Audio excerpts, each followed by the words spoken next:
Guys, I'm back with yet another video, and in this video today I'm going to explain you all about awakenings, their effects, and how to properly apply them to your game in order to win more matches in ranked. Without anything left to say, let's immediately get into the first awakening, which is the Keeper's Grit. The Keeper's Grit is very overpowered if used right. It grants you a plus 40 attack and defense as well as a plus 20% KP boost after calculation. Guys, this is absolutely phenomenal when you use it properly. So, what would I advise you to do with the Keeper's Grit?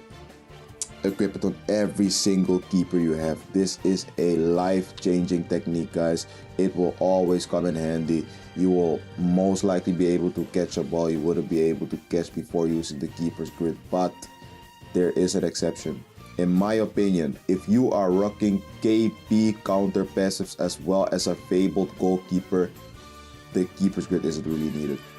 My honest opinion, the Keeper's Grit isn't really needed, especially when you rock a high amount of KP passives. You might as well go for another move in order to be even more versatile instead of, taking that extra KP that comes with the Keeper's Grit. I genuinely think that would be a smarter decision, especially when you're running the Flame Fortress as well. So, with that said, a Keeper's Grit must have for every single keeper except a fabled plus KP passives counter combo. Completely forgot to mention, guys, we recently opened up a Discord and I would love for you to be a part of it. The link will be in the description as well as the comment section down below. We are hosting a lot, actually we are going to be hosting a lot of proper tournaments as well as community battles, and if you want to be a part of those, perhaps get a special role in my server or maybe even win rewards in the process, definitely join up. Now let's continue. Next up, we need to discuss the Ironclad Guardian. The Ironclad Guardian comes with a plus 30% attacking boost as well as a plus 50% defensive boost and wall defense as well, with a little bit of speed increase. Now that seems pretty damn decent on paper, but I genuinely think the Ironclad Guardian is the weakest awakening in the game. And why is that?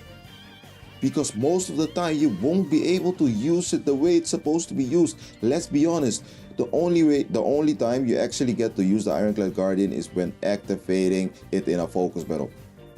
That's the only time. You activate your Ironclad Guardian in the focus battle, retrieve the ball, get the ball back to the midfielder or to an attacker or whatever, and by the time you use your defender again to, defend against the opposition's team, the Ironclad Guardian boost is gone. It's actually gone.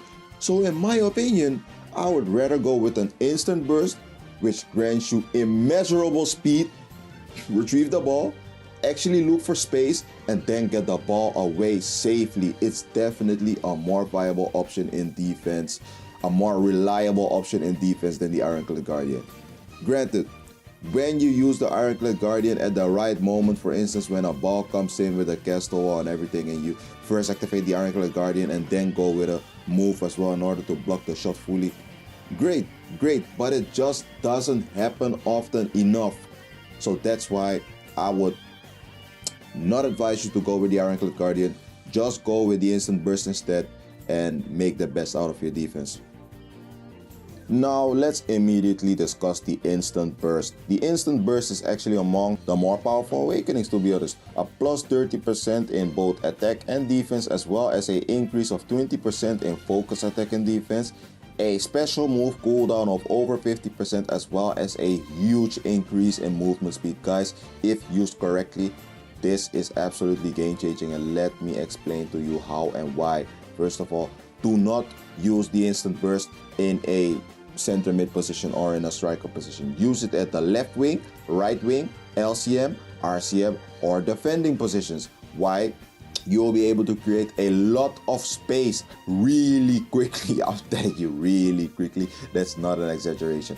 If you combine this technique with the sideline spears, if you can time that correctly, you will be absolutely invincible as long as that thing is active. So definitely try it out, both the instant burst as well as the sideline spears, and I'm telling you, there's no way you won't be able to create an opportunity to score a goal. It's impossible. I don't care what your skill level is at the moment. The instant burst plus sideline combo will definitely get you ahead of the competition. The Burning Overdrive is a pretty damn strong awakening. I'm going to be very upfront and honest with you guys. Granting you a plus 30% attack, defense, plus 20% shot attack as well, another plus 20% focus attack and defense, and a speed boost to finish it off. Definitely very decent on paper. To be honest, there's not much to be said about this technique. Just equip it on your striker specifically and go ahead and absolutely create chaos on the field. Simple. Get into the 16, get the shot off. Also use it defensively whenever you can. Trap the enemy, make sure you get the hyper points, and you will be good. You will definitely be good. Pretty damn viable, but for the players who are a little bit more advanced, I would probably advise you the very next and last awakening on this list, and that is going to be the Elemental Catalyst. I'm telling you guys right out of the gate, the Elemental Catalyst is definitely the most powerful awakening accessible in this game right now. And the reason for that is you get both a plus 30% attack and defensive boost, as well as a plus 20% shot attack, elemental advantage boost. But the elemental advantage boost will actually double if you get 2 advantages over the opposition's keeper. That's absolutely freaking huge. And it also comes with a movement speed increase as well, so you don't gotta worry about it. Definitely as fast as every single other awakening in the game, with the exception of instant burst. Now, with that said, guys, if you are a sweat in this game, if you're pretty well versed, if you know how to build teams, you can't go wrong with this. You definitely can't go wrong with this. Obviously, everybody is using the same damn moves and the same 4 keepers in this game. So if you run a pretty versatile attack consisting of 3 different types, just equip all of them with the Elemental Catalyst, and I promise you, you will be able to get your shots off, and you don't need a chain. You won't need a chain. I've destroyed so many keepers just by having the Elemental Catalyst activated. It becomes a absolute nuke of a shot once you get both advantages over the keeper. So definitely go with that. If you aren't that well versed, start learning, because the Burning Overdrive isn't nearly as great as the Elemental Catalyst once you know the game properly. Now, that was pretty much it for the awakenings, but I still got some general tips for using hyper moves in the most optimal way. Let's immediately get into it. First of all, do not preserve your hyper points, man. Just be as offensive as you can possibly be. I'm telling you, some guys are like, no, I shouldn't activate my hyper boost right now. I'm thinking ahead. No, don't think ahead in this game. This game is way too RNG based at the moment. I'm telling you, this might be your only freaking opportunity to get ahead of your opponent. You might not activate the hyper move right now and then get hit by a double sweeping wind, and all of the sudden, game is over. All of the sudden, the game is done. Now you're thinking to yourself, how did I lose? I was the better player. No, you weren't. You were too passive, okay? The only exception is actually with goalkeepers, okay? You might want to think about it a little when using your hyper moves. But besides that, just use it.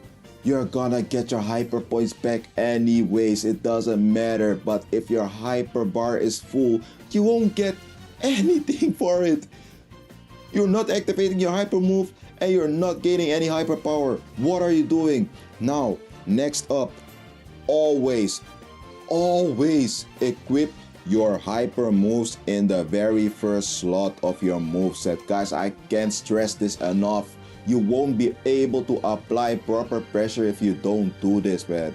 I'm telling you, this game has some crazy freaking delay, and if you don't have your move in the very first slot, you are getting passed by your opposition, especially if he knows what he's doing.